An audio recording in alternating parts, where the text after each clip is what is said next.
Ladies and gentlemen, welcome to Meanwhile Here on Earth. This program features in-depth conversations with the leading names in the subjects of UFOs, abductees, the paranormal, panel discussions, and the very best and brightest of the next generation of writers and researchers. Meanwhile Here on Earth, the show breaking new ground in alternative talk with your intrepid host, veteran investigative writer and researcher, Peter Robbins.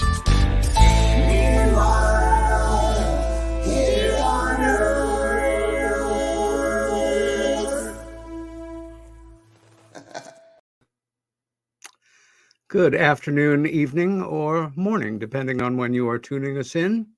This is Peter Robbins, your host, and this is Meanwhile Here on Earth.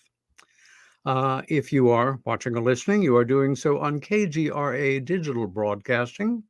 And if you want to subscribe, it is easy enough by going to their website, KGRA-DB. A subscription not only covers this show, but all of their other shows and every show that has ever been played and recorded here. You can do it on a monthly or a yearly basis. And if you use my name, PTER, Peter, you will get a 30% discount. As you know, sometimes I do monologues, other times I don't. And a brief one tonight. 3 days ago, we lost a legendary figure in the world of UFO studies and UFOs, and that was Betty Andreasson. Betty was a multiple UFO abductee and a very courageous one, whose accounts were brilliantly researched, investigated, and a series of books published on her by the great Raymond Fowler. The Andreasson Affair, the Andreasson Affair 2, and on from there are classics in the literature. Betty never shied away from controversy. She was tough, she was smart, and she was principled and made herself accessible to anyone that wanted to know more about this general subject and her experiences in general. My heart, and I know yours, all of those who knew her or knew of her, our condolences to her husband, Bob, 35 years. I hope he finds peace in the wonderful memories he has of their life together. And I only wish him well in the future. Betty Andreasson, we will miss you. And thank you for standing up and being counted when it mattered. Tonight, we have the return of one of my favorite guests, Stephen Bassett. Stephen G. Bassett is the first extraterrestrial life disclosure UFO lobbyist in the United States. He is also the executive director of Paradigm Research Group, aka PRG, founded in 1996 to end a government-imposed embargo on the truth behind extraterrestrial-related phenomena. Steve has spoken to audiences around the world about the implications of disclosure, and I use that word with a capital D, the formal confirmation by heads of state of an extraterrestrial presence engaging the human race. He has given over 1,200 radio and television interviews, and PRG's advocacy work has been extensively covered by national and international media, and that includes features on CNN, Fox News, MSNBC, The Washington Post, and The New York Times. Bassett has appeared on many documentaries, and his lectures and interviews are well represented on YouTube, where you can find them. In 2013, PRG organized a citizen hearing on disclosure at the National Press Club in Washington. In November of 2014, PRG launched a two-year political initiative out of Washington that injected the ET issue into the 2016 presidential campaign. PRG recently launched a new exopolitical podcast out of Washington, The Disclosure Wire, based in the National Press building, 2 blocks from the White House. Steve's involvement with ET political activism again began in 1996 when he worked as a volunteer for Harvard Medical School's Pulitzer Prize-winning biographer professor John Mack and his program for extraordinary experience research. Bassett registered as a Washington, D.C.'s first ET lobbyist in 1999 and set up a political action committee, Extraterrestrial Phenomena Political Action Committee. In 2002, he ran as an independent for the United States Congress in Maryland's 8th Congressional District on a pro-ET disclosure platform, well ahead of his time and well ahead of the electorate, apparently. He only received 1% of the vote. Between 2004 and 2010, Paradigm Research Group produced 6 X conferences, as in exopolitical conferences, in the Washington, D.C. metro area. The first 5 were held at the Hilton Hotel in Gettysburg, Maryland. The 6th conference was held at the National Press Club in Washington. In 2013, Bassett's PRG sponsored the April 29th to May 3rd Citizens Hearing on Disclosure, aforementioned. That was held also at the National Press Club. It's something I had the honor of being a part of, where expert witnesses gave sworn testimony to 5 former U.S. congresspersons and 1 former United States senator, alleging that facts regarding extraterrestrials were being suppressed. From November 5th, 2014 through December 31st, 2016, Paradigm Research Group conducted a political initiative targeting presidential candidate Hillary Clinton. The purpose of the initiative was to put media pressure on Secretary of State Clinton to publicly address her connection and her connection of her husband, former President Clinton, and her campaign manager, John Podesta, to the extraterrestrial presence issue. This connection goes back to the Rockefeller Initiative of 1993 to 96, wherein Lawrence Rockefeller engaged the Clinton administration to release all government-held UFO files and grant amnesty to witnesses who might come forward with relevant information. PRG's main website is paradigmresearchgroup.com. The Disclosure podcast, the Disclosure Wire podcast, is disclosurewire.org. And I need to correct, the main website is paradigmresearchgroup.org. Stephen Bassett, welcome back to Meanwhile Here on Earth. You had to mention the vote percentage, didn't you, Peter? It's their loss, Steve. And yes, I thought, is it possible? Yes, well, the citizens of Maryland hopefully will be growing with the subject as we move on in time. As we remember walking around the county putting up door hangers for hours and hours and hours. I got 1,700 votes. I sent them all a thank you card. It was an interesting time. That's amazing. I want to just mention one thing. The Disclosure Wire was attempted to launch about 2 years ago. It is being completely configured, and there'll be more news about that soon. Excellent. We begin this program at a rather pregnant moment in history. And as such, aside from talking about, from your point of view, the state of disclosure and the worldwide disclosure movement, which is an extraordinary thing that you really began the ball rolling on and has taken on very much a life of its own in countries and cities and villages and towns around not just the United States, but around the world. However, as everybody knows, there is a war going on with the Russian government pressing very hard on the people of Ukraine. And we are getting incomplete information. We have no idea the numbers of people that have died, either defending the country or attacking the country. We have a humanitarian catastrophe in the making that, maybe with some irony, is getting a lot more news time, I think, than, say, the catastrophes going on in Yemen or Eritrea or Afghanistan right now, because the individuals involved are overwhelmingly white Christian European people rather than people of color and other religions. You also, like me, come from a time where the idea of nuclear holocaust, nuclear war, is something we grew up understanding was a possibility. The nuclear clock, so to say, is allegorical, but we are very close to midnight. And you recently, in a PRG news release, wrote the following: "This is the devil we have been dancing with for 75 years.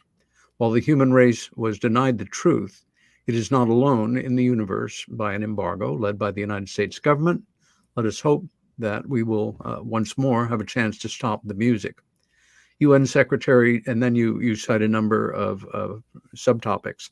UN Secretary General warns, once unthinkable, nuclear war within the realm of possibility. Are we facing nuclear war? Would Putin use nuclear weapons? Ukraine conflict risks new US-Russia arms race, world closer to nuclear war. Maria Baranova fears we're on the brink of a nuclear war after quitting Russian state-run media over Ukraine. Putin nuclear threat puts on escalation policy, part of new escalation policy. These bullet points are headlines. Am I correct, from various news stories? Yeah, those are a few of many, many headlines in which the nuclear war issue is now being brought up on a regular basis. Let's address this 1,000-pound elephant behind the brick wall before going on to anything else. I always thought, well, since I've been involved in this work, I thought it was ironic, and I believe coincidental on a certain level, that the so-called Cold War, by definition, began the summer of 1947 at literally the same historic moment as the modern age of UFOs. These two facts have been used by both what we used to call the superpowers, America and then the Soviet Union, the then Soviet Union, to move the chess pieces around, create covers for different situations, create dodges of look over here, not over there. 75 years in, with the igniting of this conflict in Ukraine, what does Steve Bassett see as where we really stand politically, and if there is a way to draw a connection, how it impacts on the disclosure movement and the extraordinary progress we've had with the diminishing of the ridicule factor in this country since late 2017. 5 years ago, we entered a period of extraordinary political chaos. Certainly something I had not seen in my lifetime. And we griped about it. We bitched about it. We complained.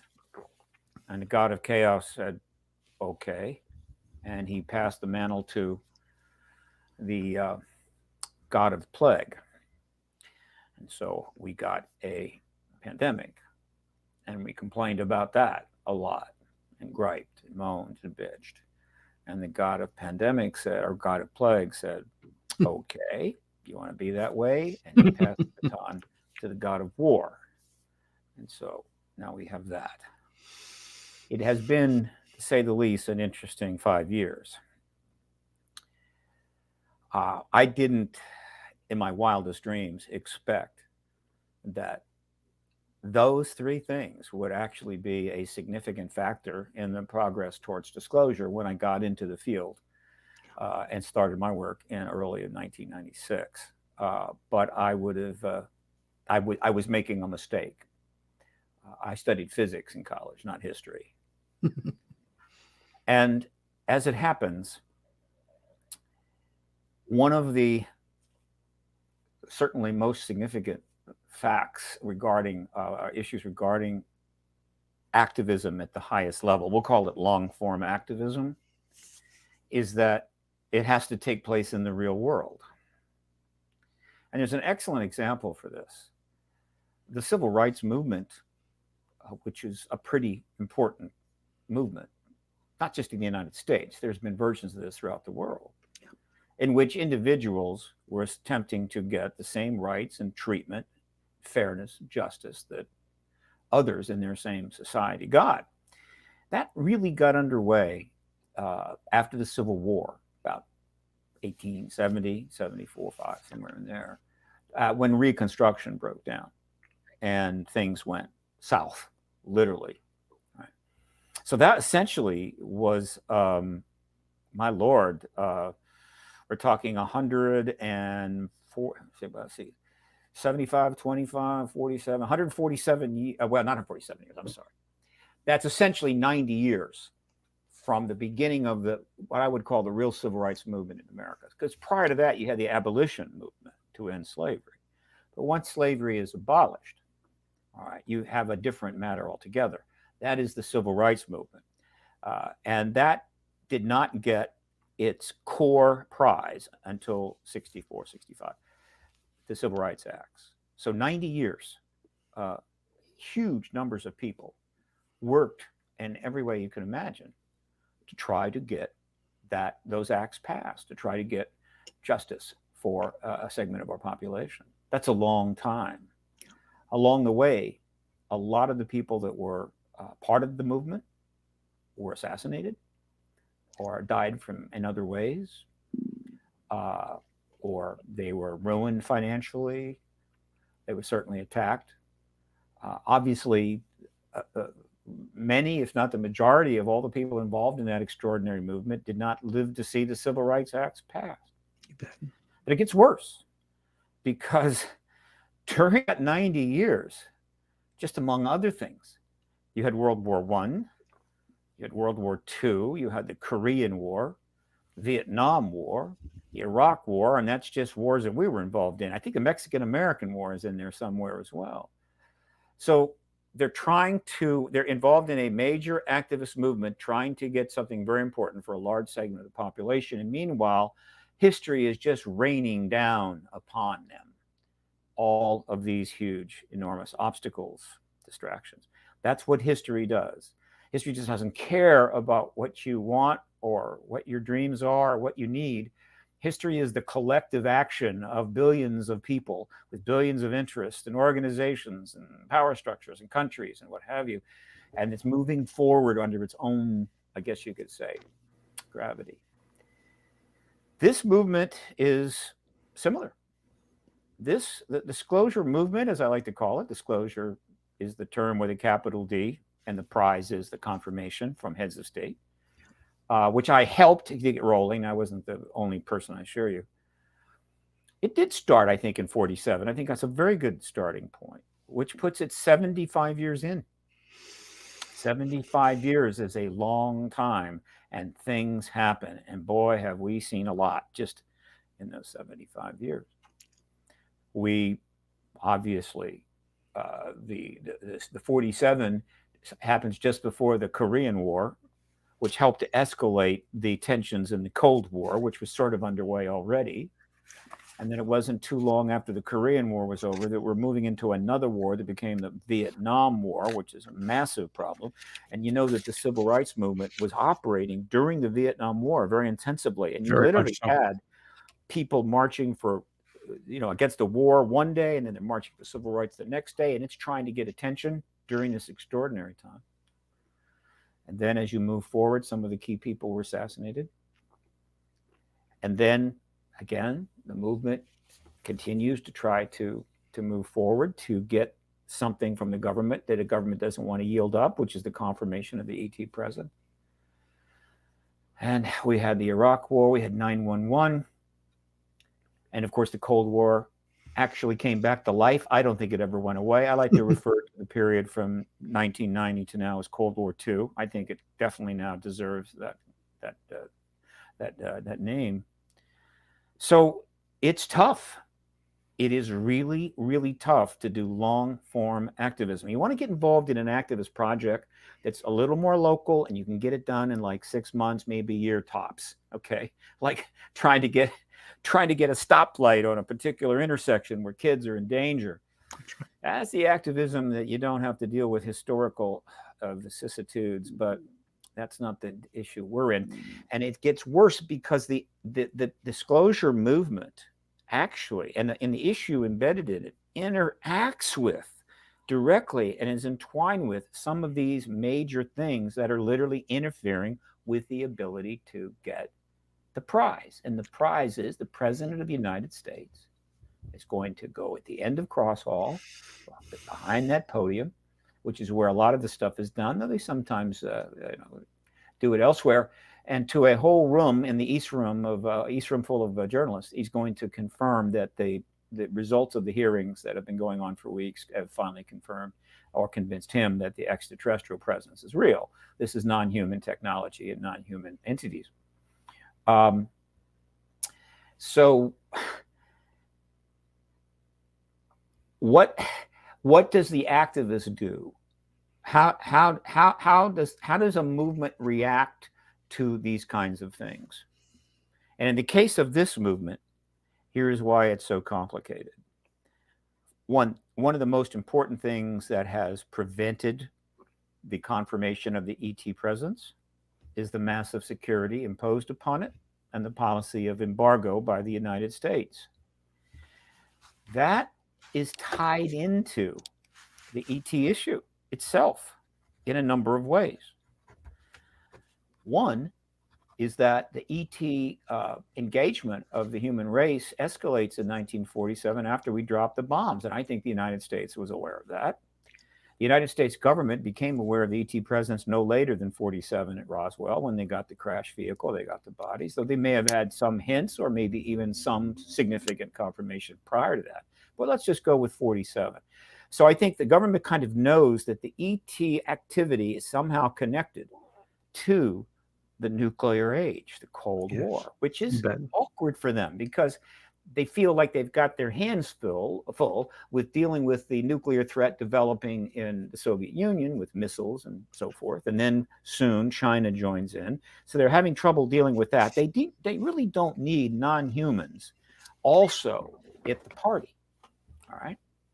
But for those in the government in 40s and in the 50s that weren't sure about this connection, that was pretty much settled in the mid-1960s, 1966, 1967, and going forward. What happened at that time? Well-established, confirmed by firsthand witnesses events took place in which UAP hovered directly over strategic missile sites, they call them flights, and simply turned the missiles off. Not one, not twice, but a number of times. And many of the witnesses that were there have come forward. They started coming forward many years ago, trying to tell us what happened. And so within the government, that pretty much solidified the point that if you're in the U.S. government and you have some understanding of this, then you clearly know of this very significant connection between this ET presence and our nuclear weapons, which we hold so dear, but we can't use, supposedly, because of the wonderful concept of mutual assured destruction. But boy, did it create a problem for the U.S. government. There are two things that I believe are you could assign the principal basis for developing and maintaining a truth embargo for 75 years. If you're talking about the early days, the first 10, 15 years, there's a number of possibilities. But for 75 years, what are the reasons that they would really even attempt to embargo something like this from a public that is getting more astute, more technology, more aware? It's an extraordinarily difficult thing. What could do that? Well, amongst the people that are interested in this subject, there are many theories. One of the theories that you frequently hear is that the government is aware of something so awful that they simply cannot allow the confirmation of the ET presence, because then that would almost force their hand to then have to tell us this incredibly awful thing. So that's one possibility. A second possibility that you hear is that the ETs themselves are preventing the government from doing this. In other words, they've sort of put the word in to all the major powers, do not disclose, or we will do terrible things to you, something like that. And there's that. I don't buy either of those two. Right? They don't fit the facts. But there are two things that do fit the facts. And I would suggest that if you could bring together, off the record, the top 10 managers within the US government and have a little chat about why they have supported, why they've continued to support the truth embargo and the CT issue so long, I think they would have two reasons. One, the connection between their presence and the nuclear weapons is an extraordinary problem for us, because there is nothing we can do about these ETs. Nothing. They can go where they want, do what they want, when they want, and where they want. And there's nothing we can do about that, which is awkward if you're trying to maintain authority and you're trying to maintain an orderly society. But then they have to say, and one of the things they do that we can't do anything about is they turn our nuclear weapons off frequently.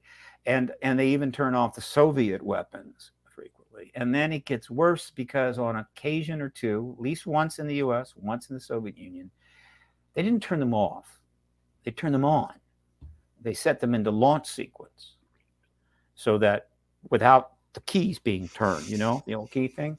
And that, of course, created some acid indigestion on the part of all the people working at those sites while they watched the sequence moving toward launch. And of course, once those missiles leave, that's the ball game.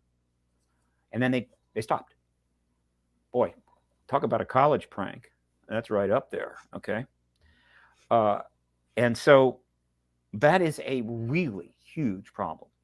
And one of the reasons we know it's a huge problem is because a number of witnesses have come forward about various aspects of this phenomena. Over the years, you've had documents turn up, you've had books being written, and so forth. And sometimes the government will just sort of push it aside.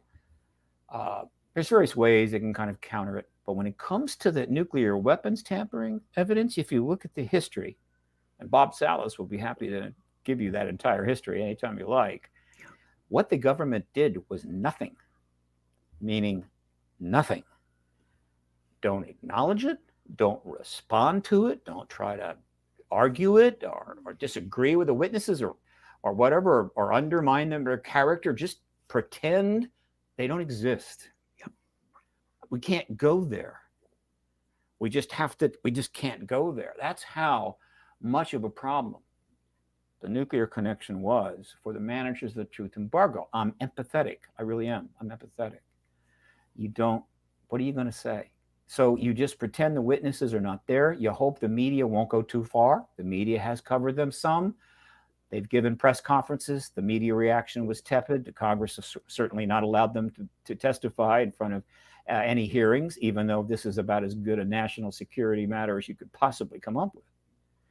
So that's one. What's the other one? What's the other reason why the truth embargo has been maintained? And that is, I believe, because the government, the people that manage this issue, know that once the hearings are held, once the military witnesses and the national security issues are well vetted in front of the public, that evidence, just on that, the kinds of things you've heard about, such as the Nimitz event and the Roosevelt event and the nuclear, of course, weapons tampering people will be there as well. Once that triggers the confirmation of the ET presence by the president, which it will, shortly after that, they're going to have to address contact. Does the government know about contact? Oh, of course it does. There are contactees in the government. Have they studied it? Of course they have. And they may even try to emulate it. I don't know. But the point is that they know contact is real, and that is a huge problem. Try to put yourself in their shoes. It's a week after the announcement by the president. New hearings are being called.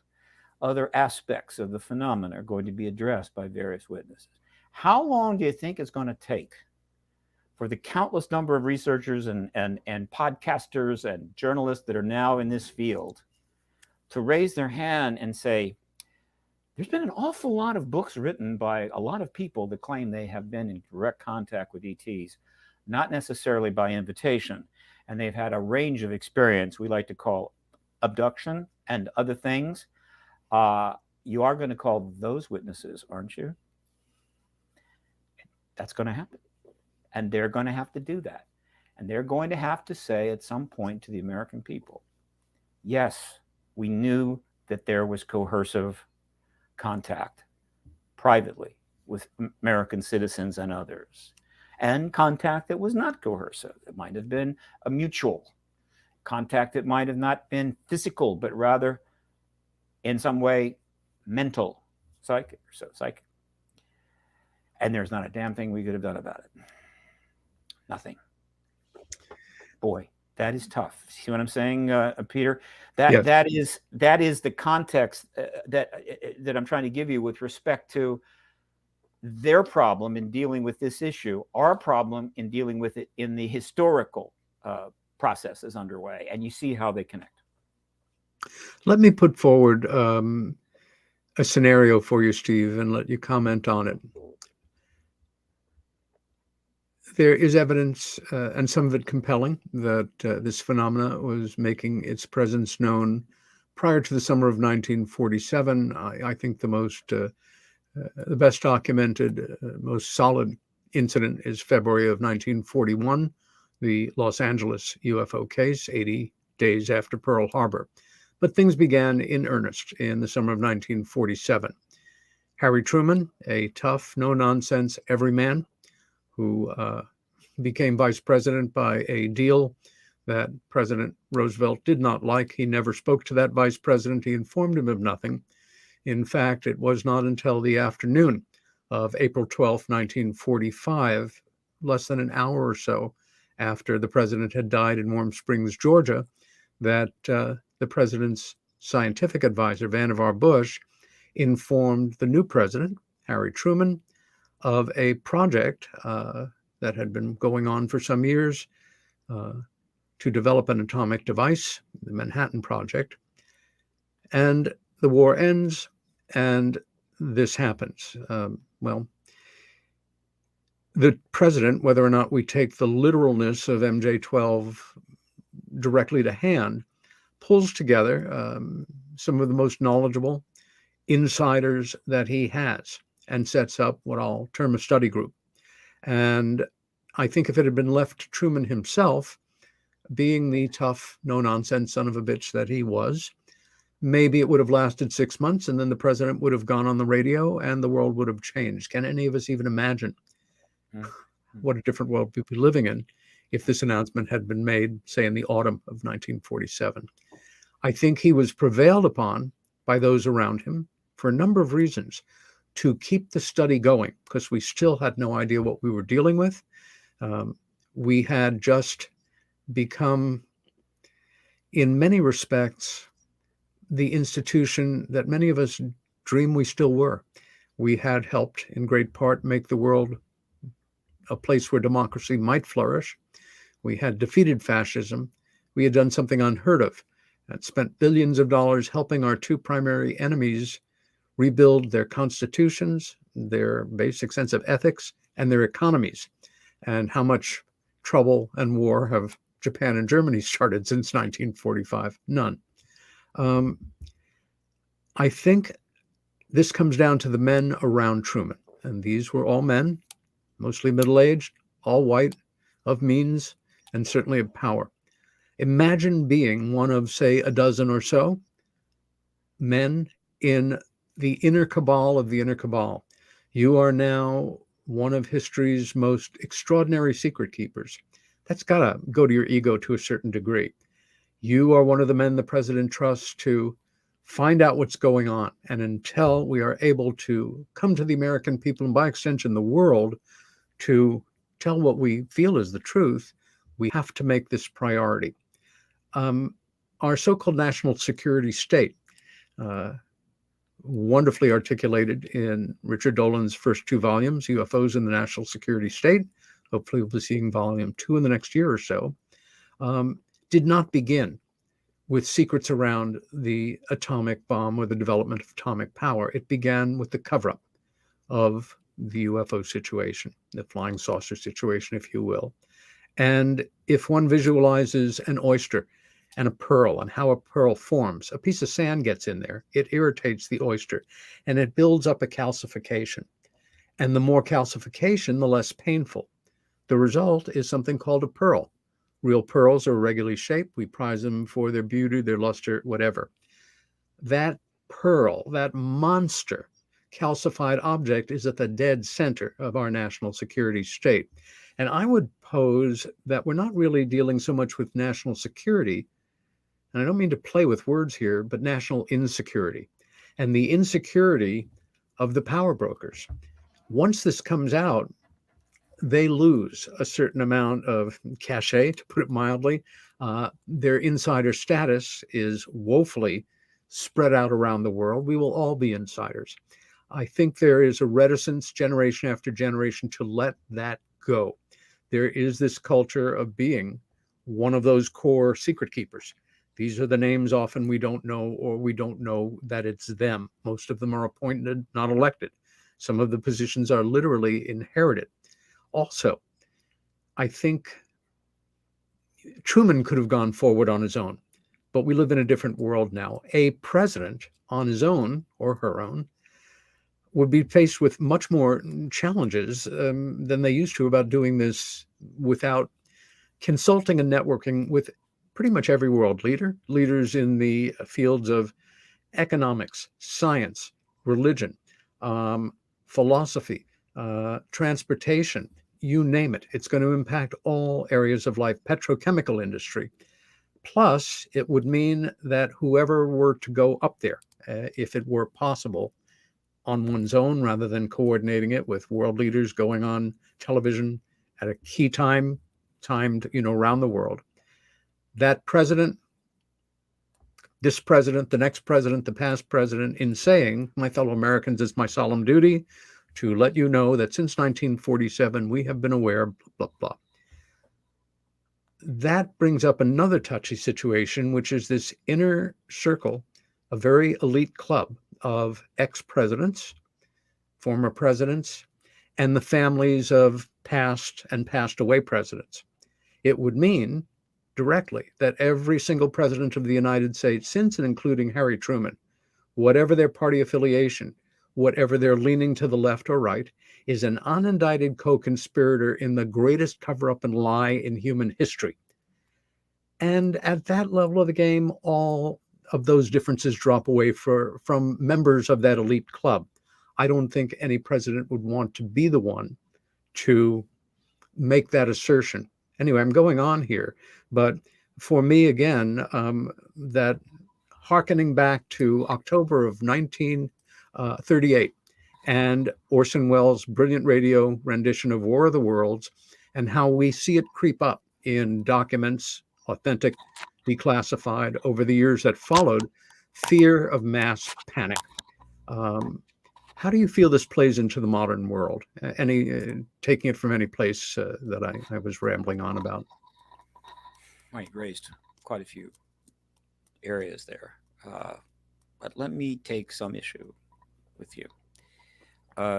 First of all, I've gone to some lengths over the years to try to make a very important point, that the truth embargo is not a cover-up. It's a legal policy of national security under the 1947 Act. So nobody was committing any crimes. You're talking about the National Security Act of 1947. 1947. Yeah. Yep. So this was like the atom bomb work and a lot of other things. All of our nuclear weapons research, missile research is classified for national security reasons. So it's legal. Therefore, it's not a cover-up. Therefore, it's not criminal. It's a criminal act. This is a non-trivial distinction. So in terms of everyone that was involved in or knew about it are going to be, no, they're not going to be unindicted co-conspirators. They're going to be simply people that will have to, perhaps, if they're living and they're approached, they will have to give their reasons why they supported the national security policy, as opposed to, I don't know, coming forward and breaking ranks and violating maybe national security, their non-disclosure agreements and so forth. They obviously did not do that, and they could be asked that. But that's quite a different thing. All right. Another point. The actions in the very early days of for instance, President Roosevelt, Truman, and so forth, these are not complicated. They're pretty straightforward. They were confronted with something extraordinary. The Battle of Los Angeles was hardly conclusive. I don't think that would have generated much awareness. The Foo Fighters may have if they had spent much time investigating that, but they were in the middle of a war at that time. I think for most of the government, the events at Roswell was pretty much the beginning, and that's what made it quite clear to quite a few people. A group was put together. I think it was called MJ-12. I'm very comfortable with that. And their job was to look at it, analyze it, and what have you. Now, fact is if the events in July of 1947 had gone differently, if the response had been much slower, we would have gotten disclosure in 47, not July 47, because quite a few reporters were on their way, and they'd been interviewing people, nurses at the hospital, direct witnesses. It would have been impossible to contain it, and that would have been it. But they just barely got a second press conference done, and they contained it. All right. Secondly, if we had not already begun the process of preparing for the next war, which is pretty much what humans do. As soon as they finish up one war, they start the process of preparing for the next war in various ways, some explicit, some implicit. For instance, if after the surrender of Europe, of Germany and Japan, we had aggressively approached the Soviet Union and said, look, fantastic job, guys. Really appreciate the sacrifices you made. 20 million troops plus 10 million or more civilians. Unbelievable. We have purged the world of the Axis powers and the Nazi scourge. So, look, going forward, you got your communist thing going. We got our capitalist thing going. All right, you do your thing. We'll do our thing. And we'll compare notes. See how it's working. All right. And let's cooperate in every way possible. If that had happened, and it could have happened, and there wasn't that immediate understanding that, oh, that's the next enemy, that's the next war, and it's going to be nuclear, we'd have got disclosure very quickly. So that didn't happen either. See what I'm talking about? How the flow, the larger tides of history just carry individual possibilities and interests and desires and hopes and dreams along with them. And like a riptide, often what the activist has to do is swim with that riptide, not against it, because if you swim against it, you get exhausted and you drown. So you swim with it, with the tide of history. And if you get a chance, you just kind of angle out of it and get free and get something done. We've had to do that in a way. Right. The tide of history, certainly since 1990, has been brutal. And the activist movement has continued, but we've had to go with the flow, make adjustments. However, some other things happened, very historical in nature, that served this activist movement and will almost certainly help us get this prize. And let me talk about it this way. In 1996, when I entered this field to try to help resolve the issue of the ET presence by political means, since science wasn't going to work, because no matter how much proof you piled up, the government's going to say, "We don't see it. I'm sorry, we don't get it. Thank you. Come back if you get something else." Right? No, science was not the issue. The issue was a political decision, which they had made, and they weren't prepared to unmake it. 1996. Facebook was still 8 years in the future. Twitter was 10 years in the future. Google did not go online for 2 more years, 1998. So in 1996, when I came on board, there were only thousands of websites, and there was email, and there were bulletin boards, and that was it. All right. Now, as it happened, the websites in general just exploded exponentially. So as you're going forward in time, 97, 98, the number of websites is just growing like crazy. And then once Google came on, 98, 99, we started to get the word back that, my Lord, you can't imagine how many UFO websites there are. They're just huge numbers. And then we learned you can't imagine UFO is one of the most searched terms in all of Google. I'm going, well, that's good. That's cool. And I said, great. That's good. Something was clearly going on there, wasn't it? But guess what?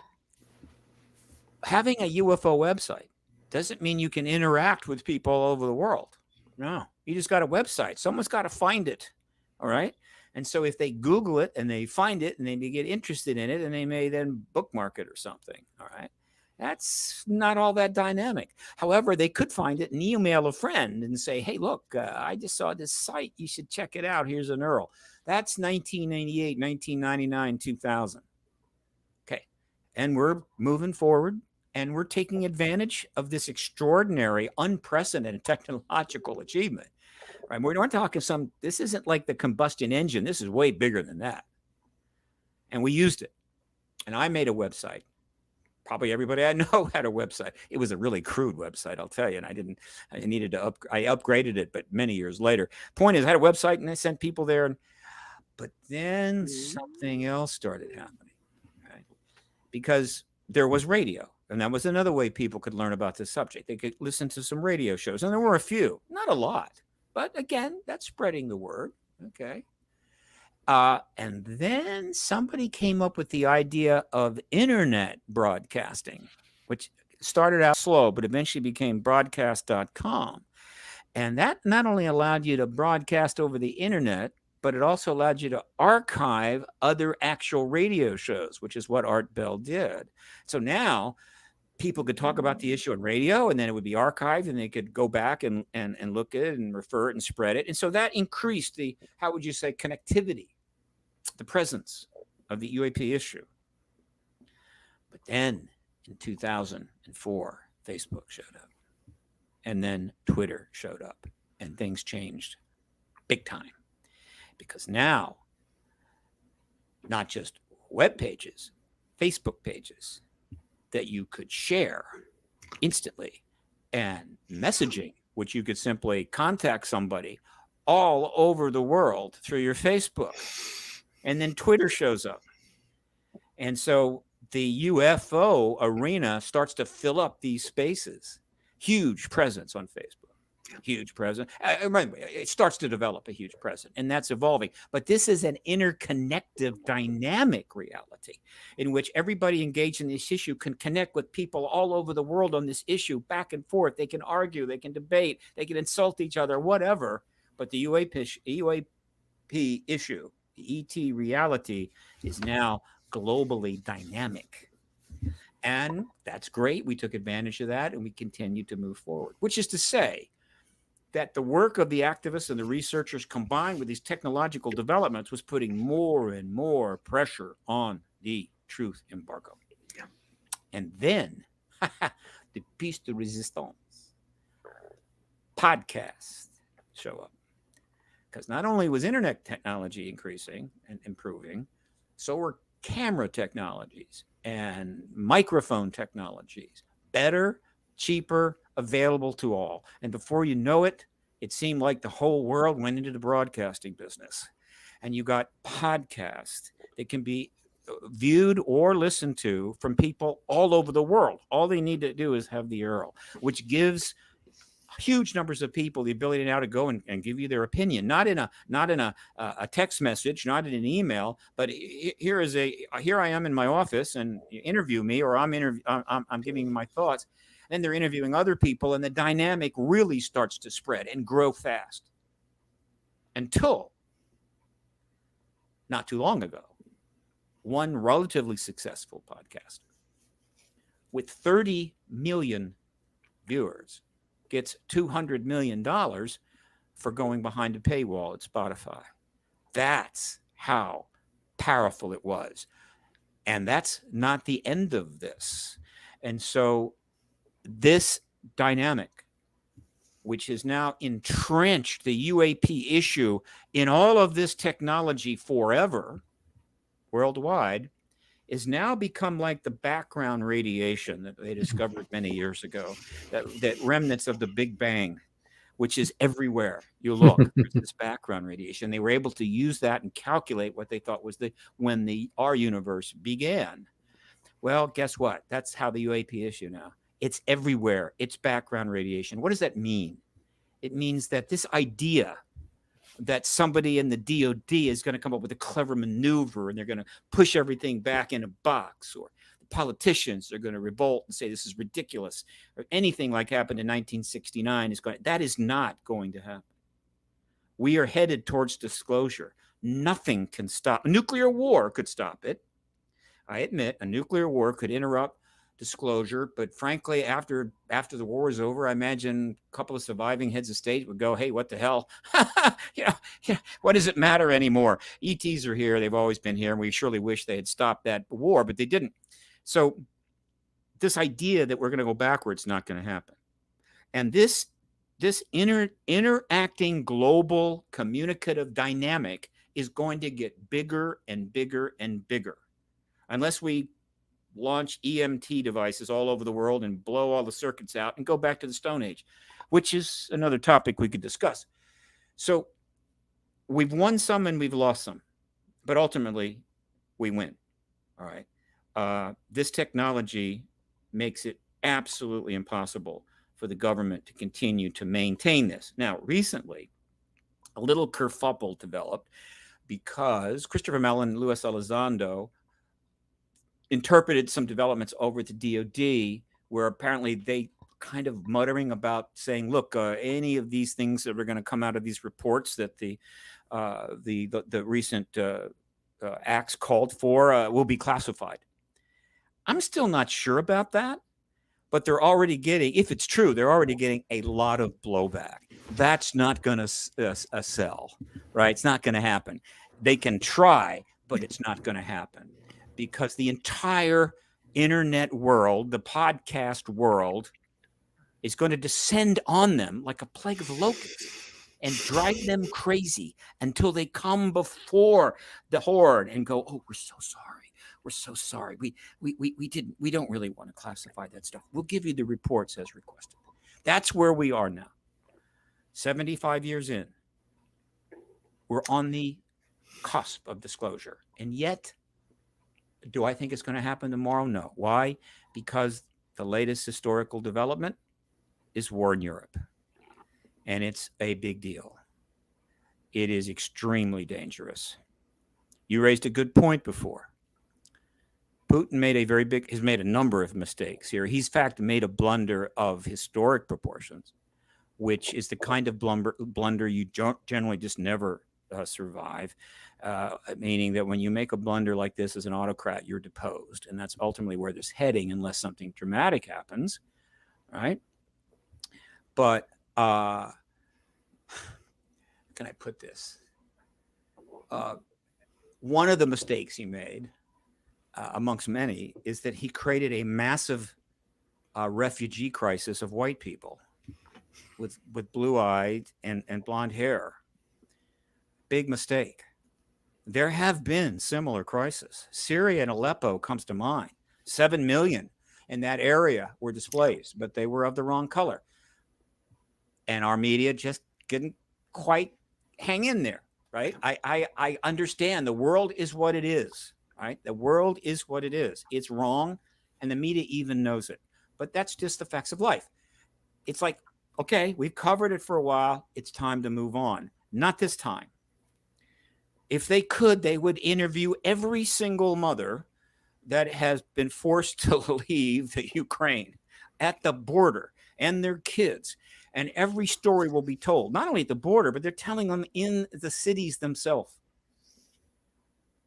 Right, wrong, I don't know, but I do know this. It is a massive blunder. among others, that this gentleman, who could have been an extraordinary figure in history, who could have made Russia, which, by the way, is the largest land country in the world, comprising 1/8 of the land mass of the planet. And 10 time zones, not 3 like America. Exactly. He could have done the things to make Russia more than just the largest grain producer in the world. And by the way, that's going to be a problem, particularly given Ukraine is Ukraine the is center. the second largest. Yeah. So there's that. He could have made it into a miracle story, very much like China. Yeah. He didn't do that. He went a different way. And as a result, his legacy will be nothing but a bucket of ashes. And that is where we're going to hold for the first half of the show. This is Peter Robbins with my special guest and dear friend, Stephen Bassett. We'll be back in 3 minutes. Stick with us.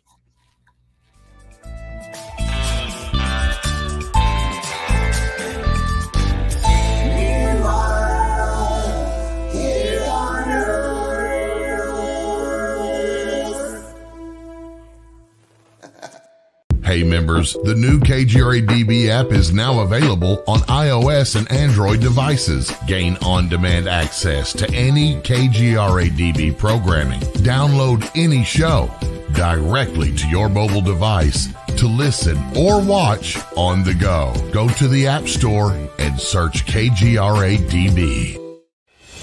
Welcome to the new KGRA digital broadcasting website, thekgradb.com.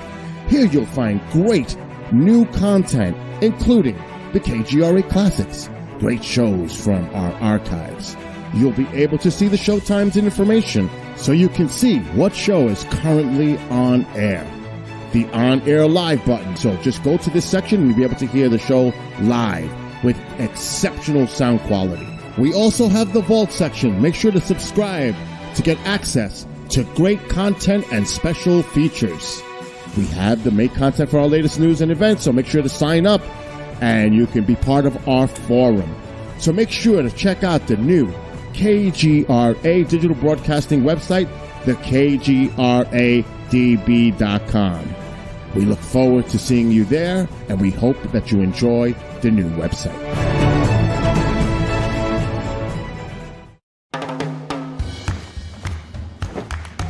I don't want to talk about it.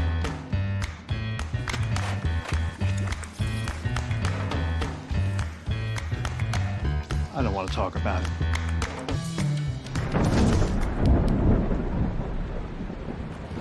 Families don't have to talk about everything, but they should talk about how to plan for an emergency. Get tips and resources to make your family's emergency plan. Discover the Observation Deck, a one-of-a-kind virtual event platform that takes video conferencing to the next level by using avatars to navigate a campus. There's so many areas and activities to choose from. There's a 1,000-seat auditorium, an expo hall, a nightclub, and even a beach. So come attend a conference, take a class, or hear a lecture on the incredible Observation Deck campus.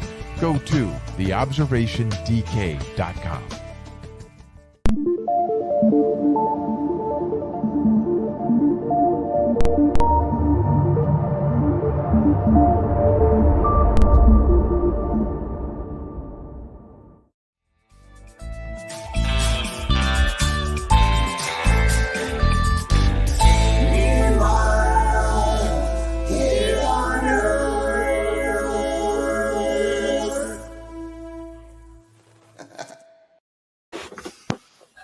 And I'm back. Peter Robbins, meanwhile here on Earth, guest Stephen Bassett. Steve, 2 questions for you to start. Number one, few people in the work have maintained such a rock-steady attitude, work ethic, sense of direction, or had a more positive spin, not spin's the wrong word, a more positive attitude about what they are involved in doing, namely working toward a full disclosure acknowledged by the government, moving forward, in a sense, with the government. I have heard people say, he's just too much of an optimist. He's not realistic. he's got to get with the program and realize that they're just never going to let it go. Is that stuff that's just behind your back, or do people actually say that to you occasionally, and how do you deal with it? Number two. Oh, yeah, I've told that many times.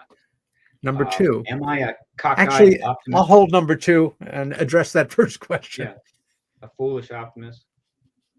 A friend of mine, good friend of mine, recently said, well, maybe you're strategically hopeful. And I love that phrase. Great I told phrase. him immediately I was going to steal that. This is the last time I'm going to give him credit.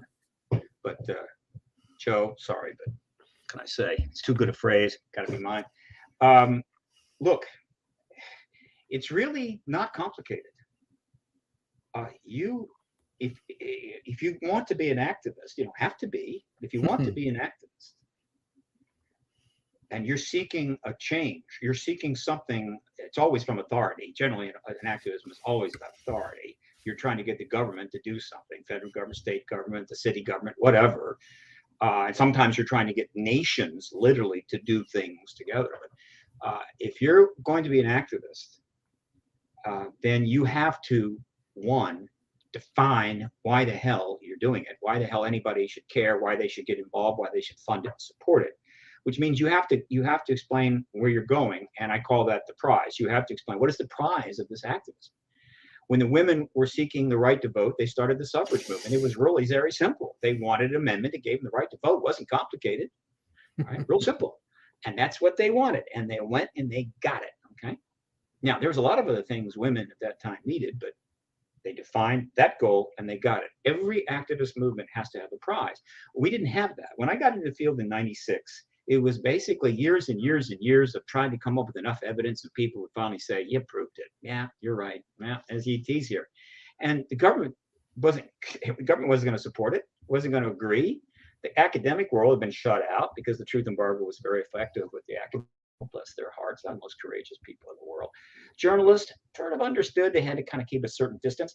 And so it was prove it and prove it and prove it over and over again. I'm going, wait a minute, it's not about proof. It's about a political decision to embargo. Let's end that. Okay, fine. So the movement starts to develop. But again, what's the prize? Where are you going? Okay, you want the government to change their policy, but how does that work? Well, in the civil rights movement, it was simple. They have to pass certain laws guaranteeing not only your civil rights, but also the right to vote and so forth, which apparently wasn't really present in our society up until 64, 65. What's the prize for this movement? It is, of course, disclosure, the confirmation of ET presence. Because once you get that, the doors open up to the rest of the phenomena. Everything that the private researchers have done, the government has done, that we can pry out of the government, okay, post-disclosure and so forth. Recognition, acknowledgement, vindication. People can come out of the closet with respect to events, maybe even contact and so forth. Without that, no. And although it'll be taught at the universities massively, now there's a course here and a course there. Some college does a course. People go, oh, wow, look at that. I'm going, oh, please. It should be taught in every university in the country, period. Not only the phenomena, but exopolitics. Haven't gotten there yet. So the prize is disclosure. Okay, now, fine. And then the question is, okay, how hard is it going to be? Don't know. How long is it going to take? I don't know. Well, but what's our circumstance? Well, we don't know for sure. However, it's looking promising here. This is developments happening there. We're anticipating this. Here's the latest, et cetera, et cetera. Okay, fine. But do you think any activist movement can be led by people who on a regular basis go in front of them and say, you know, I probably will never live to see, well, that's really kind of uncool because Martin Luther King made a very special speech. Let me put it this way. You go in front of people and say, look, I have no idea this is going to happen. It looks really terrible. I'm thinking of retiring at any moment. I don't know. Maybe you should reconsider. Do you really think that you can lead an activist movement that way? No way. You have got to constantly give people a sense that they can get this done. You have to err on the side of confidence, err on the side of optimism. but at least provide bases for your optimism. There have been times in the last 26 years when I have pretty much said in various ways, man, we're screwed for a while. This is not good. All right. And I even kind of stepped out of I just kind of retreated at some point. I don't go into details because things have really gone to hell. But most of the time, I'm trying to explain why we will win. We will succeed on this. Now, those who are not those who aren't activists, they don't think that way, and that's not what they're doing in life. I can understand why they go, oh man, you keep saying it's going to happen, but that's okay. That's all right. To lead is to keep moving forward, to give people some reasons and basis for them to move forward, and not everybody has to get to a particular place. You only need a percentage of a society and any activist movement to arrive at the same place at the same time, and it flips. All right. Okay. And so when somebody's not ready to go, my attitude, that's okay. That's all right. I'm not upset. Right? You think I'm too optimistic? That's okay. You pretty much had all you can take and you want to go live in the woods? No problem. Okay. But again, that explains, I'm trying to give you a sense of why I am that way. It is not because I'm not rational or that I'm obsessed, but rather this is an activist movement. And if you're an activist, that's what you got to do. You, while you were speaking, you flashed me back about 15 years to a very memorable for me, certainly, conversation you and I had, one of our first real eye-to-eye discussions. It was backstage at the EXO political conference in Liverpool, England. And you were kind of picking my brain a bit about the late 1960s and the anti-war movement coming out of Vietnam, which I was certainly a part of as an art student in New York City at the time. And what the point was how can we make that happen? And I said, I don't think we can, and explained my thinking. What happened there was there were people that were for the war, people that were against the war. But as more and more young men were drafted into the military and more credible information was coming up showing us that this was a wrong war, that we had been lied to, that we were supporting a corrupt regime, that we were bombing innocent countries, etc., more and more young people turned out in the streets because they felt it was the right thing to do. They were driven by a passion and a sense of right and wrong. And the numbers started to grow. And at a certain point, a key figure in American media culture, we don't really have anybody like this now because there's nobody we trust and respect as much as a television personality, and that was Walter Cronkite. And we had a couple of people at that level of the game back then. John Chancellor, Eric Sevareid, Murrow earlier. But Cronkite came out against the war. And it was Johnson who basically said, if Walter Cronkite isn't for it, this is the beginning of the end. What happened then was many of our parents followed us into the movement. And that's when the arithmetic growth became geometric. And it wasn't 1, 2, 7, 8, 9. It was 2, 4, 16, 32, 64. And then it was hundreds of thousands of people, then Daniel Ellsberg, et cetera. Do you think there's a chance in this day and age when the media is so suspect, when we are all conditioned as cynics to know that anything can be faked, certainly visually, that there could be a potential for, say, a Pentagon Papers leak with Daniel Ellsberg, or one of my favorite what ifs, thinking about photos I have seen or scans of pictures that have convinced me over the decades that there is stuff going on the moon that is jaw-dropping. Mars a little farther away, but the moon stuff's going on there and has gone on there.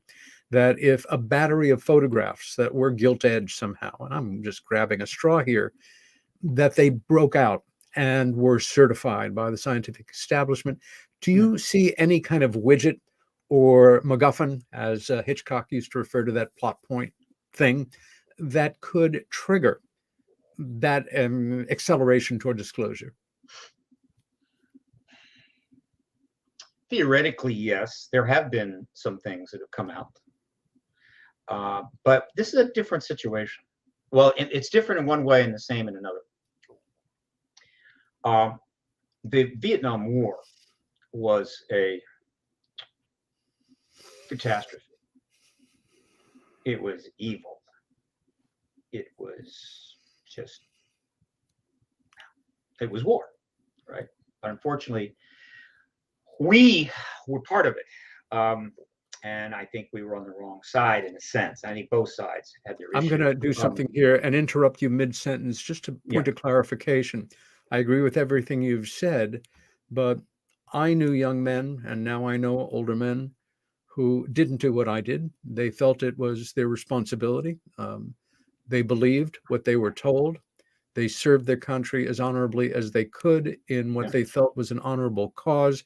And in no way do I want any listener or viewer to think that in any way we are demeaning these individuals. Oh, of course not. No, I've talked about this many times. The Vietnam War was awful. I'm not talking about the men that went to fight. Continue I'm talking about the politicians that sent them to fight. Yep. Right. Not the men. No. And I'm on record on this many times, but I'm glad that you clarified that. But the war was a disaster, and it was awful, and there were lies. And so consequently, Ellsberg made a very dramatic move and came forward with the Pentagon Papers. The truth embargo is a mistake, and it has significantly affected the 20th century. But I'm not going to put it in the same box as the Vietnam War.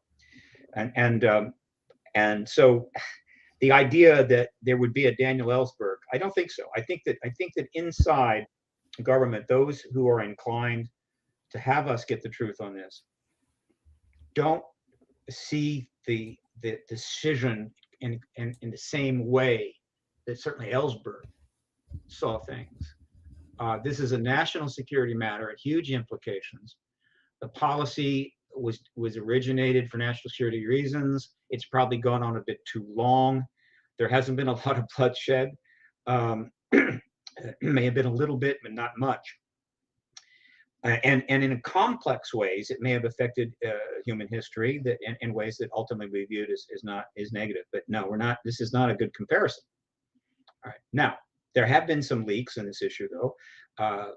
Microfiche, a couple of documents will turn up. There have been some witnesses that have come forward. But this idea that somebody at a high level just comes forward with a massive amount of evidence and creates an impossible situation, and the President of the United States is forced to disclose. I can't rule it out, but it's a mistake. We don't want that. Disclosure is actually a very positive thing. It's not a negative thing. And it has enormous implications, and it needs to be done right. The way you end a war and the way you end a truth embargo like this are not quite the same thing.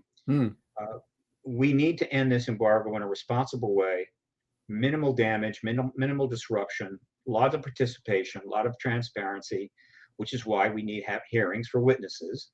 We need the cameras to be turned on. We need the world to watch and so forth, and establish a comfortable platform for the president to make the announcement. We could have had that decades ago. We just didn't do it. Because it's taken so long doesn't mean that we need to be irresponsible about how this finally goes down. And if you listen and watch Elizondo and Mellon in their presentations in those mostly Elizondo now, or Mellon's op-eds that he writes, the work that they've done with respect to the Congress, witnesses gathering and all that, their whole raison d'etre is in fact a responsible conclusion to this truth embargo, and that means hearings and then leading to a statement for the president. The problem is that they can't say anything. They have to stay within certain boundaries in order for this to work. You've got to get the politicians involved. You've got to get committee chairs involved. You can't go to them with the most extreme aspects of this phenomena. You've got to go with them with a fundamental platform that's politically safe. What is that? That's right. National security. Sure. You need witnesses that are safe. Those witnesses, military witnesses, who are taking double oaths to be there. And they have done that. They created the full platform a couple of years ago. We could have had the hearings a couple of years ago, but history intervened. Okay, history intervened. I assumed that the political chaos of the last administration would significantly ebb if there was a new administration. And it turned out that there was going to be a new administration. And so, okay, good. But before that could be taken advantage of, the worst pandemic in human history showed up. I mean, who ordered that? I didn't see it on the menu. I mean, come on, right? Give me a break. And now what do you do? How can you really advance this issue? Remember the early days of COVID? I mean, my God. And then it surged, and it certainly comes back down, and we sort of I tried to get involved in some things and was making progress, and the third one hit. And then before we could really react to that, the big one hit, the Omicron wave. It's like the waves on a beach. You miss the first one, you miss the second one, the third one kind of, and then finally you're ready, and that wave comes in. It's like 80 feet high. So the ability to get this done correctly was essentially went aground on the reef of the pandemic, and then finally we're seeing the potential for it to finally go endemic. I'm paying very close attention, always have been, to the science of this and what's happening, and it looked favorable, and we've seen some very positive results. And then you have war. So can you go to the Congress now and say, look, we realize there's kind of a problem, a crisis in Europe, and there's a lot of nuclear talk going around and some threats of using nuclear weapons and so forth. But look, could you take a moment? Let's get some witnesses in here and hold a hearing on the extraterrestrial issue. No, not going to happen. All right. So we will press on. As I say, the web presence, the internet and media presence of the ET issue is now absolutely ingrained. It's not going away, I assure you. And any attempt to pull a fast one is not going to work, but we have to deal with the crisis. But to get back to something you said, one other thing I want to mention. I was involved in the anti-war movement a little bit. I certainly lived through it. And when the war finally came to an end, I asked myself a simple question. Did all of the marches and all of the speeches, all of the anti-war effort, which was huge, involving very large numbers of people and organizations, did it shorten the world war a single day? And I could not convince myself of that. It seemed to me that that war lasted as long as it was going to last and ended when it was going to end, and we did not shorten a day. And that's kind of depressing, all right? But then I thought something else. I said, yeah, ending war is not easy, particularly when your government is committed as we were, and when you've got that much blood in the water. But all of that effort, all of that information, all of the speeches, all of the books, all of the movies and documentaries was a massive education of the public about war gone bad, about what is happening. And that education could very well pay off down the line, right? Okay, now, let me go and transfer it to our issue. If disclosure happens later this year, if we get through this crisis in Europe and things settle down and we get the hearings, the witnesses come forward and we get disclosure, say October. The day after, I'll be celebrating, but I'll be asking myself the same question.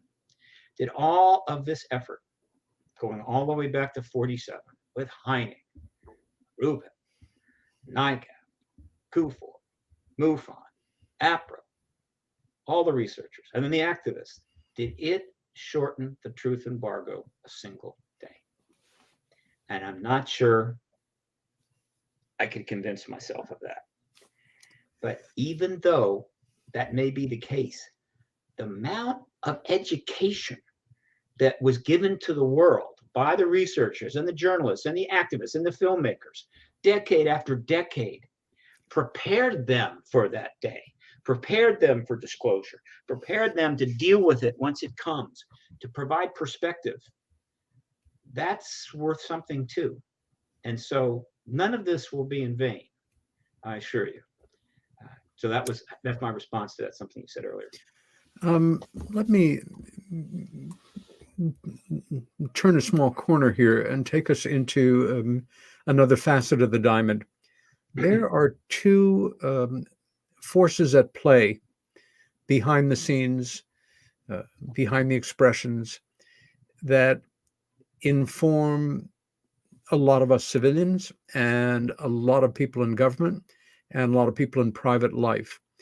We have probably more than most people are comfortable with, especially if this is a subject that you are consider yourself an outsider on, or this show is a bit of a novelty for you, who have had actual, authentic UFO-related, truly anomalous UFO-related experiences, contact experiences, abductions, which will inform your thinking and your behavior for the rest of your life.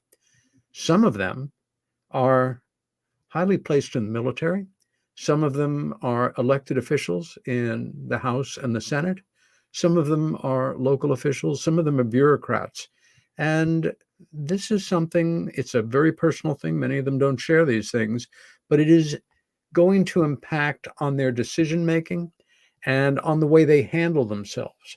Then in a more traditional way, America is a country that embraces a wide variety of, well, we're America. At our best, we are representative of people from everywhere in the world who have come here and made an agreement, in a sense, to live together and to try to create a better life for themselves and each other by indirection, following the precepts of Republican democracy, who are people of devout faith, people with a background, growing up in religious families, but are not really practicing now, and agnostics and atheists.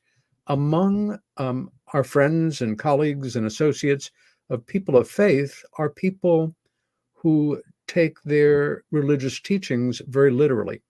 And among them, there are a percentage who find this whole idea of aliens from space or interdimensionals or events that could have been misinterpreted a few thousand years ago, perfectly understandable now, of, gee, was it a drone or was it, an opening in a wormhole where an intelligence from another dimension came through, or a hard metal machine from parts unknown under intelligent control, coming and going with impunity, that this is a problem for them, a real problem for them, and that their votes, their public decisions, their attitudes, their opinions will affect it. We have these two things going on just below the surface. Do you ever think of that as a factor in terms of disclosure or in resistance to disclosure? There are many things that various people are dealing with in their life that makes them resistive to the the idea of an extraterrestrial presence or the idea of disclosure. That's unavoidable. But I remind all that the disclosure event, which will start most likely with one country. There's no way you can gather countries together to do this because the whole thing would leak out in the first week and a half. We'll start with one country. It'll spread worldwide in days, certainly weeks, which every major country of any consequence, or any major country, the head of state is going to confirm it. And most of the developed countries have their own evidence anyway. It is a global event. It is a macroscopic global event. It's the most profound event in human history. Now, there are 7.9 billion people on this planet right now. They speak 3,000 plus languages. There are thousands of religions. And in a way, every single one of them has their own worldview, though worldviews tend to gather together, and I get that. But you could say that just like every person is unique in appearance, every person has a unique worldview. So the issue isn't whether some individuals of this persuasion are going to be uncomfortable, or this religion are going to be uncomfortable.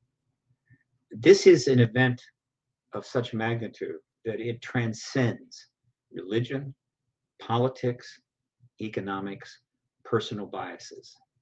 It is history of the highest order. Remember, I talked about how an activist movement, which could be historical, is constantly dealing with the massive tides of history. Well, let's turn this around. Whatever's going on in the world, okay, whatever this group is planning on doing, that nation's planning on doing, disclosure is going to impact them, right? And a lot of them, it may be somewhat of a negative. For instance, I think a lot of oil and gas people are going to go, we didn't need that, and so forth. So, I mean, I don't want to pick on them, but I'm just saying that this is a massive historical event that will affect other people in the ways that other historical events have affected this activist movement, right? And so I think we should take some responsibility for that, in the sense that, look, disclosure is going to happen. It's going to be huge. It's going to affect every aspect of human society in one way or another. Let's respect that in the post-disclosure world. Let's be understanding. Let's be reasonable. Let's be open. Let's be what's the word? Sympathetic, empathetic. As historical events go, I give it a much higher rating than, say, World War II. All right, definitely gets a higher rating than a nuclear war. In other words, those are also massive global events. This one I see is hugely positive. There are negatives, but it's hard to imagine any event in human history that will have the potential for positive outcomes than this one. It's not only just positive. Let's go back to the very beginning of our show here. We're talking about what's happening in Europe and the saber rattling and the nuclear weapons talk and all of that. This gets down to me, the reason I do what I do. As I've said a few times, I'm an anti-war activist disguised as a disclosure activist. All right. In other words, an anti-war activist by other means. And that's not a simple thing. It's not a trivial thing. All right. I grew up with the bomb. I was born in 1946. I was conceived in early 1946. Hell, you could almost hit the bombs that were dropped on Hiroshima with a 9-iron. Okay, and so it's followed me all the way through my life. I watched the Cuban Missile Crisis. I hid under my desk. Been living with it my whole life. Everybody that is younger than 75 or younger, has lived with this their whole life. We've seen movie upon movie upon movie of the apocalyptic post-nuclear world. Mad Max 2, Mad Max 3, Mad Max Fury, whatever the hell. And then, of course, all of The Walking Dead, all 5,000 of those shows basically are representing a nuclear aftermath. You've got On the Beach, and you've got Failsafe and Doctor Strange, and on and on and on. But these movies did very well. They did. And the reason they did very well, because they were tapping into an absolute fundamental aspect of the human subconscious right now, which is we created an end-worlding weapon finally, and by God, we might just use it. And so why do I care whether I go to college? Why do I care if I have any money? Why do I care about anything? It's all going to end tomorrow.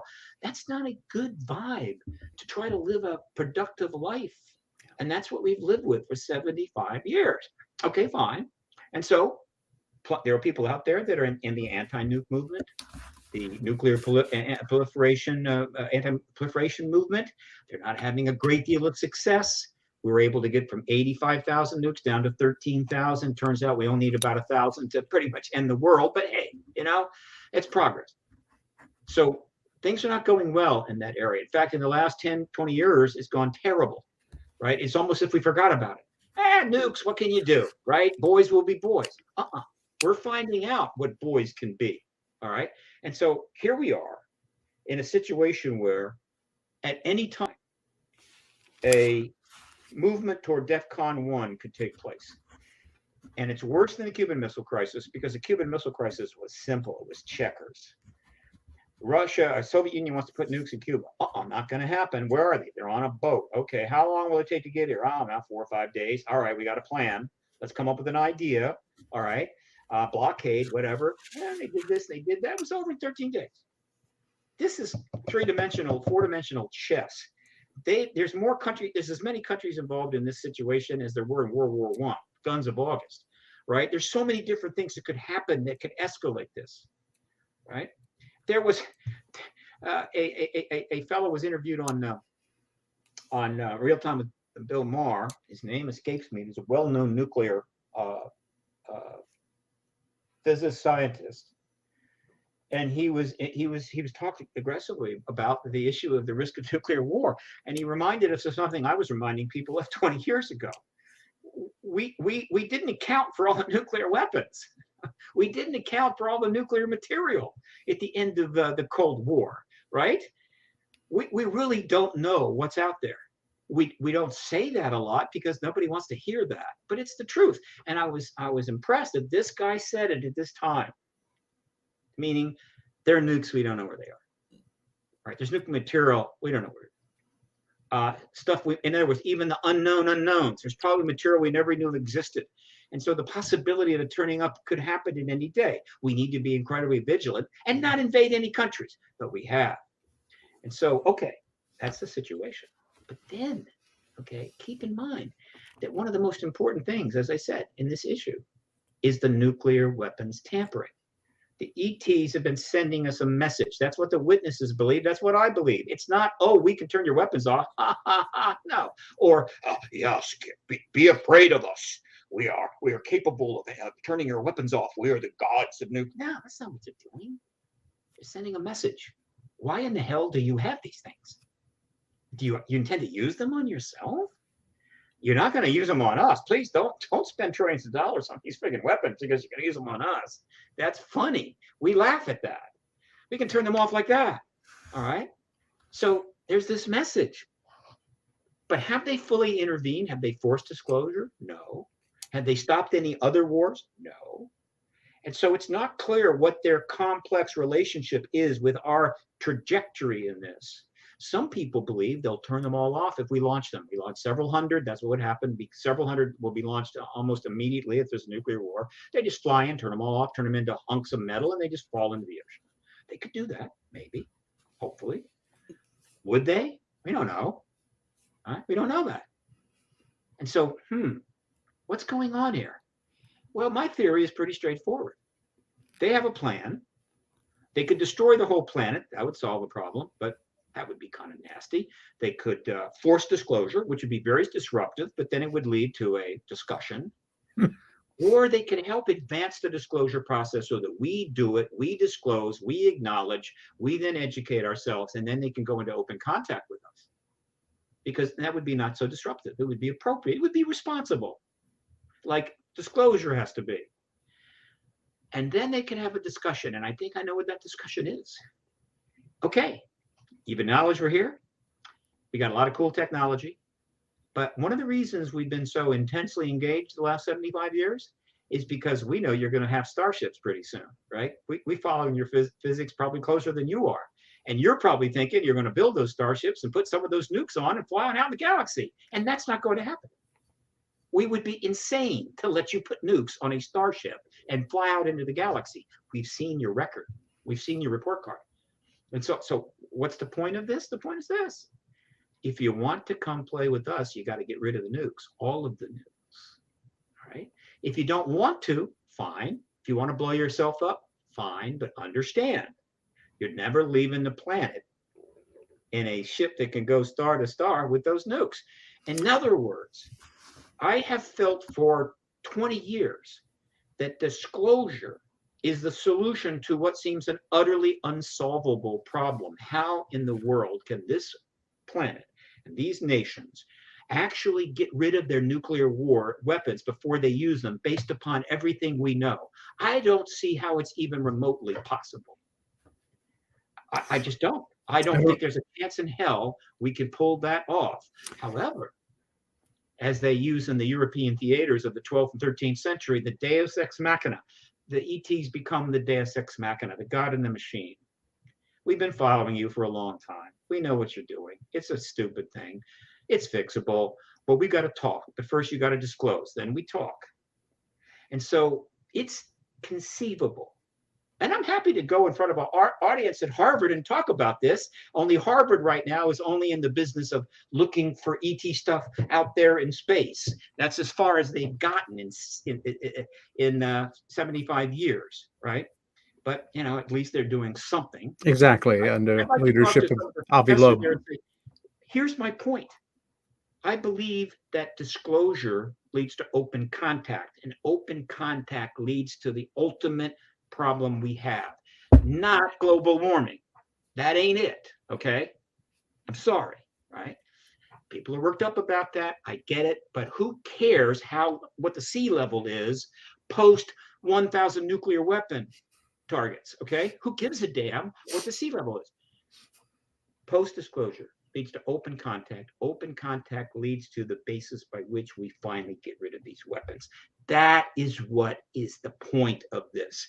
And so when I see Vladimir Putin decide to go down in history, right, the way that he's chosen, a man who's old, probably ill, he's worth billions of dollars, but you can't spend it in heaven, which apparently he thinks he's going to go to. He's an Orthodox Christian.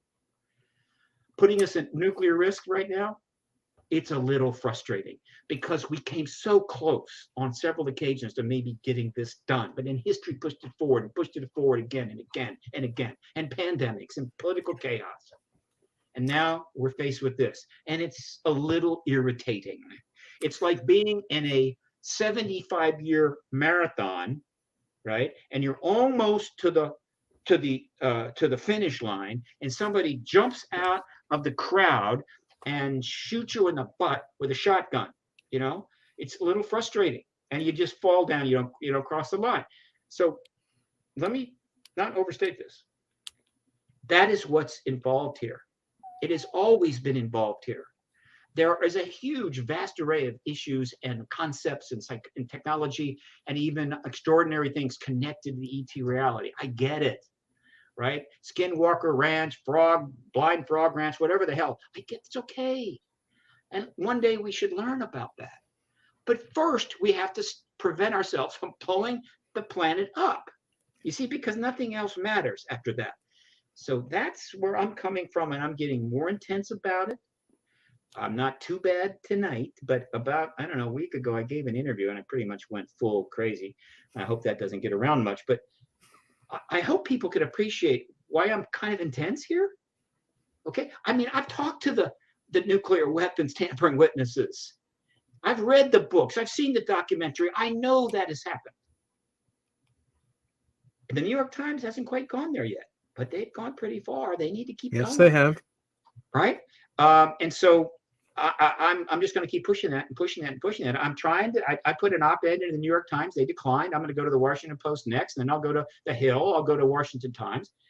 I have a perspective as an activist that's not out there. And I'm hoping some people will pick up on it soon. All right. And it's not because I have an ego and I feel I'm being neglected. It's just that, let me ask you, Peter, who else is talking about this in this way? Who is making those connections? Not too many people. And I'm going to jump in for a moment with two thoughts somewhat related. As you're aware, in the 1950s, the very notable pioneer in psychology, Carl Jung, wrote a book called Flying Saucers. The subtitle, I believe, was Modern Myth of Things Seen in the Sky. And being young, he used it as an opportunity to state two parallel views, that in the follow-up of the carnage of World War I and the insanity of World War II, that existential notion, God is dead, we need a new pantheon of modern, high technological gods to save us from ourselves. And I think there are people out there, well-meaning, good people who, you know, looking at the wonderful X-Files poster and the mantra, I want to believe, who very much want to believe that even though they haven't shown their hand, publicly revealed themselves, that ultimately, if we are closing in on a terrible nuclear potential holocaust, they will step in and they will disarm it or give us that warning that will make us do it, a la the day the earth stood still. I don't really take that seriously. I wanted to know, though, if you had, if this had come up for you like it did for me at the beginning of the pandemic. And let me set the scene here briefly. As we moved into February, I had one pending speaking job out of town in Knoxville, Tennessee, in fact. And I flew there on a Friday, I spoke on a Saturday, and I returned on a Sunday. It was the Monday, I think, that the president declared the national emergency, and everything began to change around us almost immediately. I have a sister who's a registered nurse practitioner who had, for weeks, had been very involved in conferencing and networking with health professionals around the region, the state, the country, et cetera, keeping very sharp on updates on everything that was theoretically coming down at us. And I finished my talk, and the conference was supposed to have 250 people. Thankfully, only 30 showed up. None of them were taking any precautions. Myself and another person, they were the only two who were wearing masks irregularly or gloves or using hand sanitizer or social distancing. It just wasn't resonating. Anyway, I step outside on Saturday, give my sister a call after. She said, you know, I knew you were going, but if you had told me or you reminded me yesterday, I would have asked you not to go. Why? She said, I know you think of me as a school nurse sometimes, but this is what I've been doing. And was the first person to say to me something nobody was thinking about at the time. Let me give you an idea of what may be coming at us over the next 3 months, 6 months, 1 year, 2 years, 3 years. And here we are 2 years in, and it's happening as she very much stated. The next day on Sunday, I'm flying back to New York State. I've got a layover at Dulles International. As you know, Steve, you come and go from there or have, it's a busy airport. It's a hugely busy international airport. And Sunday's a busy travel day. For 5 hours, I saw maybe 24 people. Most of them worked there. It was surreal. And as I was having my nicely prepared snacks in Ziploc bags, after washing and boiling my hands, I started to laugh. And I thought, I flew out here on Friday the 13th, and I'm flying back on the Ides of March. Usually things tap you on the shoulder with one of those. I get home, and that Monday morning, I started to shop for food to make food with, like Rummel's quartermaster about to invade Egypt. Wednesday afternoon, I come back, my pantry's full. I close the door. It's the 18th. A few days ago was the second anniversary. And I start to think, here I am, very fortunate. I have a home. It's in the countryside. I'm well stocked. I have a network of people here. If this gets really bad, at least I have a shot at coming through it. And then a thought occurred to me that really caught me completely off guard, which was when disclosure happens, and it's undeniable, and the airwaves are full of it, and unless you're in some cave on top of a mountain in Tibet, you know about it in one way or another. There'll be a moment when we can all say, oh my God, I'm sitting here thinking about something, as sure as I can be that 98, 99% of the rest of the people in the world are thinking the same thought, give or take parameters, at the same moment. And it was revelation to me. I thought this is the closest we have ever come in my lifetime to a moment, a time when we're all in it together. Whatever's going to happen here, there's no denying it. It's the thing that's taking up all the oxygen in the room at the moment. And savor this experience and remember it, because it may come back at you in a completely different way. End of thought. Here's how I say that, because I actually talk about that, but in a different way. Disclosure is an event of such magnitude that will affect everybody. Will learn about it very fast because of the modern world, right? Wouldn't have been the case in 1890 or 3000 BC. And it's going to be it's going to get everybody's attention. And there's going to be a period of time when all of the people in the world are basically looking at the same thing, meaning disclosure, and they're thinking about the same thing. And during that period of time, what you've got is 7.9 billion pairs of eyes. Obviously, we don't include the infants, but you know what I'm saying. Looking in the same direction. That just doesn't happen, right? But it will happen.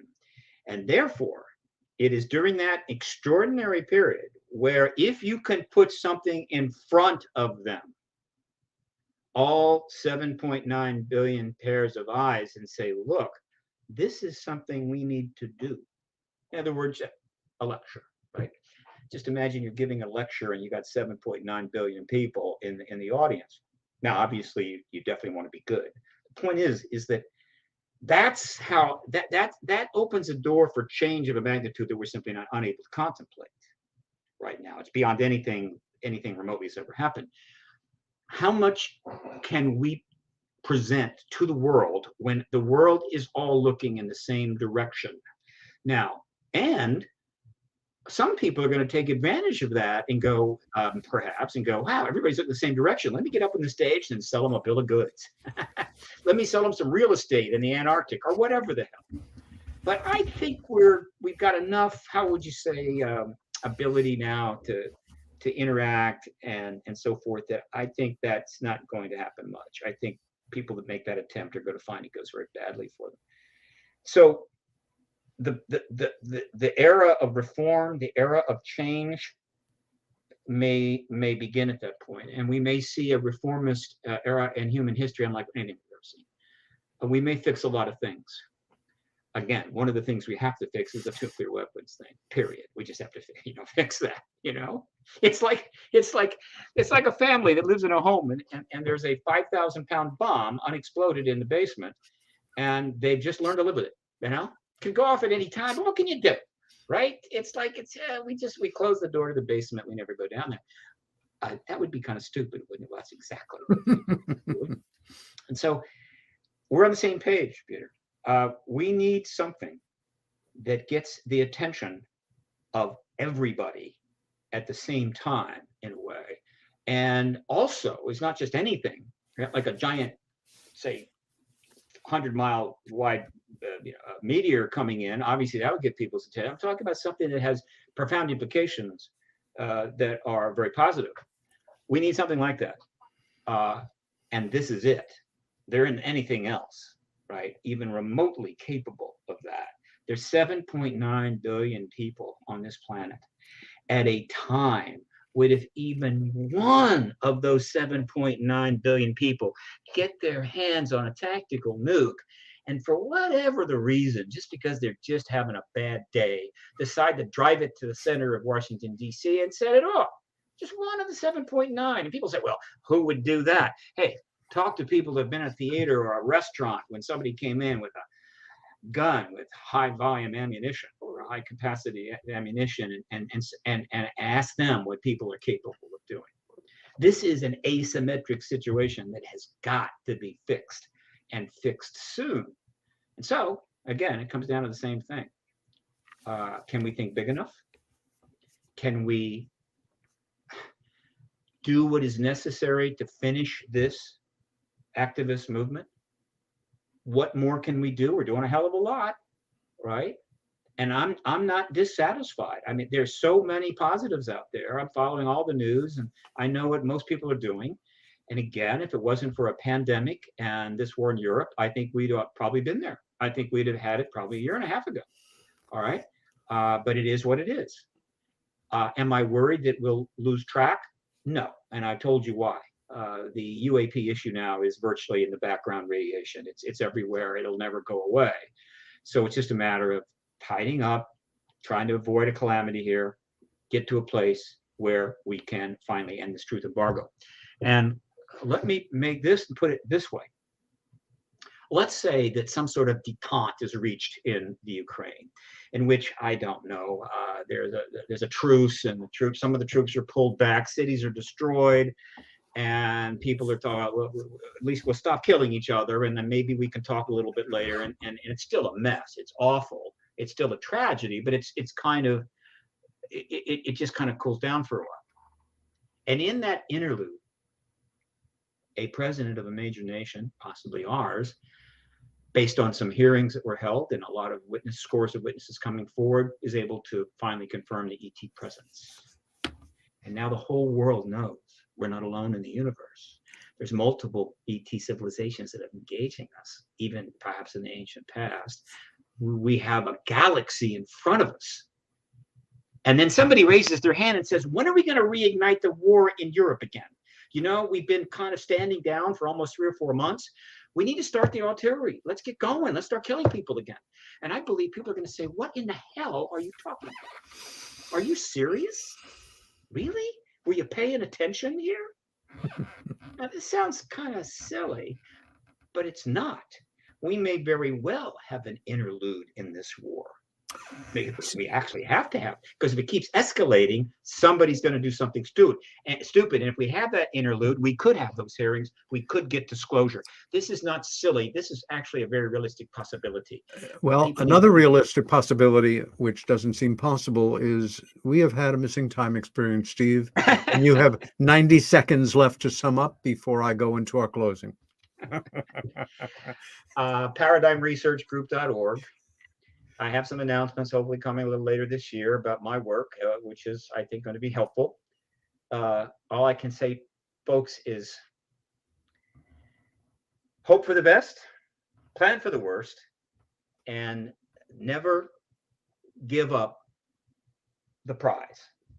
The prize is disclosure. Don't be discouraged. It can happen. It will happen. Let's get it done. I think there's a chance that window may open a little wider in about 4 months. When we hit that point at the end of June, the beginning of July, that marks the exact moment that the 75th anniversary of Roswell, Kenneth Arnold, the modern age of UFOs begins, and America and the Western world indeed will be hit by a barrage of UFO-related media information that we have not seen since 1997 and the 50th anniversary. And that may be something that serves the purpose of getting the truth out more. The audience will magnify and expand tremendously. Conferences are about to re-begin. There will be extra documentaries, podcasts, live events. Some of you will take part in them. Other than that, Steve, will you join us about that time? Sometime in the summer, we can come back and pick up where we're leaving off today. Of course, of course, of course. 75 years after Roswell, we're still celebrating in Roswell with a festival. That should tell people something. Yes, indeed. I'd like you all to know that next week's guest is one I have been looking forward to for the entire time I've been broadcasting this show. You're probably not aware of him, but you certainly will be, and he will be coming and going from this show in the future as well. Gus Russo, R-U-S-S-O, is one of America's leading scholars on the Kennedy assassination, worked as Oliver Stone's direct information man in the making of JFK, not on the plot, but on details of how things were in Dallas in 1963. Gus literally infiltrated an aspect of the mob to write one of the great organized crime true stories I have ever read. One of the great espionage researchers who wrote a book called Best of Enemies about a high-ranking CIA and KGB official who became the best of friends. He's also one of the greatest storytellers I know, a dear friend, and yes, he has had a UFO experience. So next week we return with Gus Russo. This is Peter Robbins and my very special guest, Steve Bassett, asking you to stay well, stand up for what you believe in, and be kind to each other. And we'll see you next week.